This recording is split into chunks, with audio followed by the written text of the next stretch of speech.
पिंपरी चिंचवडमधील वैष्णवी हगवणे हुंडा बळी प्रकरणात नवीन अपडेट आहे। गृहराज्यमंत्र्यांच्या सुनावणीत निलेश चव्हाणला शस्त्र परवाना देण्यात आला। निलेश चव्हाणला पुणे पोलिसांनी शस्त्र परवाना नाकारल्याची माहिती मिळते।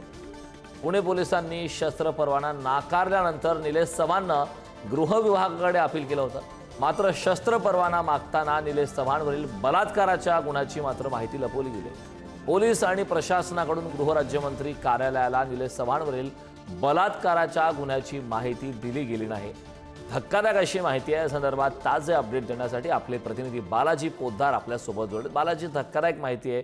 दररोज खरं तर नवनवीन काहीतरी कुरापती कारणामे आता समोर येत आहेत निलेश चव्हाण संदर्भातले। आता गृह विभागाकडून सुद्धा एक धक्कादायक माहिती आकडेवारी आहे। त्यांच्याकडून बलात्काराच्या सारख्या गुन्ह्याची माहिती लपवण्यात आली। काय अपडेट आहे?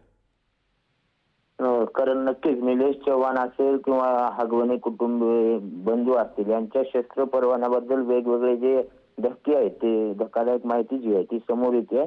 तत्कालीन पुणे पोलिसांनी जो आहे तो निलेश चव्हाण यांचा शस्त्र परवाना नाकारला होता, कारण त्याच्यावर वारजे पोलिसांमध्ये बलात्काराचा गुन्हा दाखल होता। त्यानंतर मात्र निलेश चव्हाण याने परवान्यासाठी जो अर्ज आहे तो गृहराज्यमंत्र्याकडे केला आणि गृहराज्यमंत्र्याच्या सुनावणीनंतर प्रस्ताव आला पुणे पोलिसांकडे आणि तो परवाना मंजूर झाला।